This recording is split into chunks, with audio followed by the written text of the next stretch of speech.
ఇదే అంశానికి సంబంధించి మరిన్ని వివరాలు మా ప్రతినిధి సాయి శంకర్ లైవ్ లో అందిస్తారు. సాయి శంకర్ చెప్పండి. అయితే అమరావతికి సంబంధించి చంద్రబాబు శ్వేతపత్రం విడుదల చేశారు.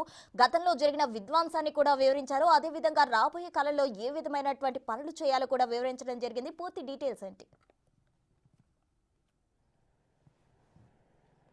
ప్రధానంగా ఈరోజు అమరావతి ప్రాంతానికి సంబంధించినటువంటి అంశంలో గతంలో చేపట్టినటువంటి నిర్మాణాలు ఏవైతే ఉన్నాయో వాటన్నిటికి సంబంధించినటువంటి అంశంలో ఈరోజు సీఎం చంద్రబాబు శ్వేతపత్రం రిలీజ్ చేయడం జరిగింది. అంటే వారి ఆధ్వర్యంలో ఎలాంటి నిర్మాణాలు చేపట్టాయి, తర్వాత వాటి పరిస్థితి ఏ విధంగా ఉంది, వారు అనుకున్నటువంటి ఏ విధంగా ఉంది, అవి ఏ విధంగా ముందుకు వెళ్ళాయనే దానికి సంబంధించినటువంటి అంశాలు క్లియర్గా ప్రతి అంశాన్ని కూడా వివరిస్తూ కూడా ఈరోజు అయితే శ్వేతపత్రాన్ని అయితే రిలీజ్ చేసినటువంటి పరిస్థితి ఉంది. క్లియర్గా ప్రతి అంశం అంటే కోర్ క్యాపిటల్కి సంబంధించినటువంటి నిర్మాణాలు కానీ లేకపోతే అమరావతి ప్రాంతంలో నిర్మాణాలు చేపట్టడానికి సిద్ధంగా ఉన్నటువంటి ఈ ఐఏఎస్ సంబంధించినటువంటి టవర్స్ కానీ ఇవన్నీ కూడా ప్రతి అంశానికి సంబంధించి మినిస్టర్లకు సంబంధించినటువంటి కోటర్స్ కానీ ఉద్యోగులకు సంబంధించినటువంటి కోటర్స్ కానీ దాంతోపాటు ల్యాండ్ ఏదైతే ఫార్మర్స్ నుంచి తీసుకోవడం జరిగిందో వారికి సంబంధించిన ఇబ్బందులు ఇవన్నీ కూడా క్లియర్గా వివరించినటువంటి పరిస్థితి ఉంది. ప్రస్తుతం కోర్ క్యాపిటల్కి సంబంధించినటువంటి అంశంలో చంద్రబాబు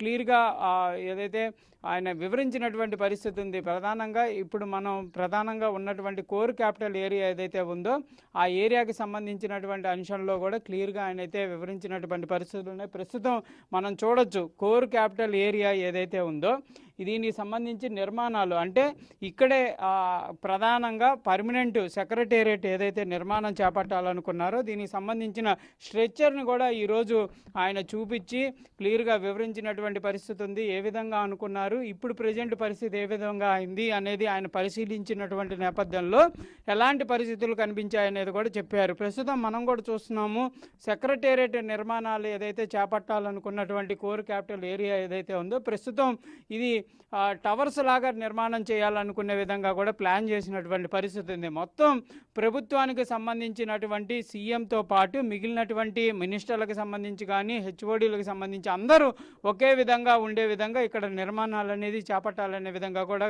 గతంలో స్ట్రెచ్చర్ నిర్మాణానికి సంబంధించి ప్లాన్ చేసుకోవడం జరిగింది. దానికి సంబంధించి కొంతమేర అయితే నిర్మాణాలు కూడా జరిగినటువంటి పరిస్థితులు ఉన్నాయి. గత 5 సంవత్సరాలుగా ఇక్కడ ఎటువంటి నిర్మాణాలు అయితే జరిగినటువంటి పరిస్థితి లేదు. మొత్తం కూడా ఇదంతా కూడా నిర్మానుష్యంగా వదిలేసినటువంటి పరిస్థితుల్లో ప్రస్తుతం చెరువులని తలపించే విధంగా అంటే ఈ నిర్మాణాలు ఏవైతే మనకు పైన కనిపిస్తున్నాయో వాటి కింద కూడా నిర్మాణాలు జరగడం జరిగింది. అంటే గ్రౌండ్ ఫ్లోర్లు కూడా నిర్మాణం చేపట్టినటువంటి పరిస్థితులు ఉన్నాయి. మొత్తంగా దీనికి సంబంధించి ఐకానిక్ టవర్స్గా కూడా టీడీపీ గతంలో ఉన్నప్పుడు నిర్మాణానికి సంబంధించి పేరును కూడా నామకరణం చేయడం జరిగింది. ప్రస్తుతం ఈ ఐకానిక్ టవర్స్కి సంబంధించి సీఎం చంద్రబాబు రివ్యూలో కూడా క్లియర్గా చూపించినటువంటి పరిస్థితులు ఉన్నాయి.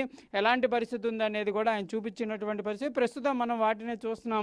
క్లియర్గా చెరువులను తలపించే విధంగా అంటే వర్షాలకు కానీ ఇక్కడ ఏది పట్టించుకున్నటువంటి పరిస్థితి లేదు. కనీసం మునిగిపోయినటువంటి శిథిల వ్యవస్థకు వెళ్ళేటటువంటి సిచ్యువేషన్లకైతే ఈ నిర్మాణాలన్నీ వచ్చేసాయి అనే విధంగా చెప్పొచ్చు. ఎందుకంటే కంటిన్యూగా 2-3 సంవత్సరాల నుంచి వర్షాలు పడుతున్నాయి. ఇక్కడ వాటాన్ని తీసేటటువంటి పరిస్థితి లేదు. కాబట్టి చుట్టూ ప్రాంతం అంతా కూడా అడవిని తలపించే విధంగా మారిపోయింది.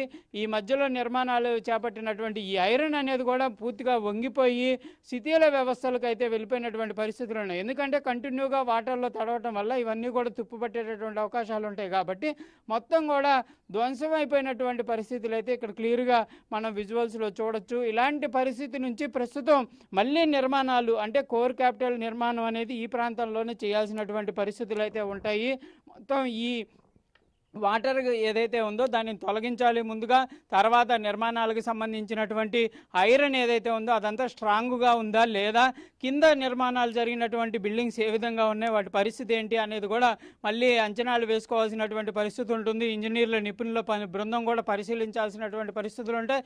తర్వాత ఒకవేళ కనుక అదంతా బాగానే ఉంటే ఓకే, లేకపోతే వాటన్నిటిని కూడా మళ్ళీ కొలాప్స్ చేయాల్సినటువంటి పరిస్థితులు ఉంటాయి. వాటిని తిరిగి నిర్మాణం చేపట్టాల్సినటువంటి పరిస్థితులు ఉంటాయి. అయితే వీటిపైన మాత్రం ఇంకా ఎవరు కూడా వీటన్నిటిని కూడా పరిశీలించినటువంటి పరిస్థితి అయితే లేదు. ప్రధానంగా వీటిని సీఎం చంద్రబాబు ఆయన ప్రమాణ స్వీకారం తర్వాత రెండో పర్యటనలో భాగంగా వీటన్నిటిని కూడా పర్యటించినటువంటి పరిస్థితులు ఉన్నప్పుడు కూడా ఆయన వీటిని చూసి చాలా బాధనైతే వ్యక్తం చేసినటువంటి పరిస్థితులు ఉన్నాయి. ఎందుకంటే గతంలో శరవేగంగా జరిగేటటువంటి నిర్మాణాల్లో కోర్ క్యాపిటల్కి సంబంధించినటువంటి ఈ ఈ టవర్స్ ఏవైతే ఉన్నాయో వీటిని క్లియర్గా నిర్మాణం చేపట్టాలనే విధంగా కూడా అనుకున్నారు. శరవేగంగా కూడా నిర్మాణాలు అయితే సాగినటువంటి పరిస్థితులు ఉన్నాయి. కానీ ఒక్కసారిగా వైసీపీ ప్రభుత్వం వచ్చిన తర్వాత ఈ నిర్మాణాన్ని కనీసం పని వాళ్ళు కూడా వచ్చి చూసినటువంటి పరిస్థితులు అయితే లేదు. మొత్తం కూడా వాటర్ అనేది ప్రతిసారి వర్షాలు పడ్డప్పుడు డ్యామేజ్కి గురైనటువంటి పరిస్థితులు క్లియర్గా ఉన్నాయి. దాంతోపాటు ఈ కోర్ క్యాపిటల్కి సంబంధించినటువంటి రోడ్డు కూడా పూర్తిగా డ్యామేజ్ అయిపోయింది. అంటే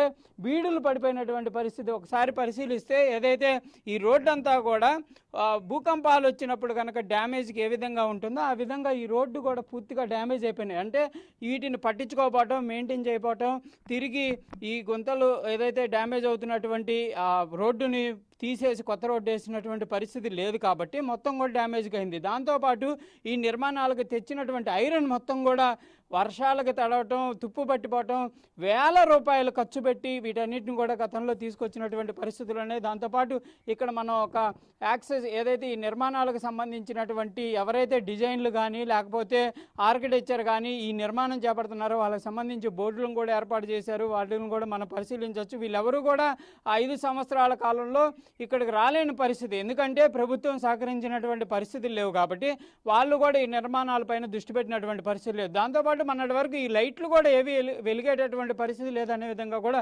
చాలామంది చెప్పారు.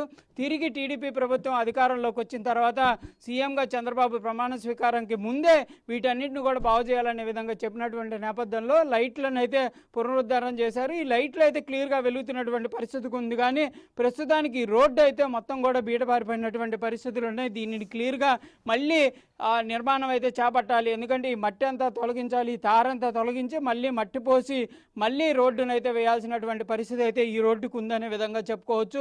దాంతోపాటు ఈ నిర్మాణానికి సంబంధించినటువంటి టవర్స్ ఏవైతే ఉన్నాయో ఈ టవర్స్ కూడా ఐకానిక్ టవర్స్ ఏవైతే ఉన్నాయో వాటన్నిటిని కూడా తిరిగి పరిశీలించాలి. పూర్తిగా నిర్మాణాలు చేపట్టడానికైతే ఇవన్నీ కూడా ఎట్లా ఉంటాయి అనేది మరోసారి నిపుణుల బృందాలు పరిశీలించి చెప్పాల్సినటువంటి పరిస్థితులు అయితే కనిపిస్తున్నాయి.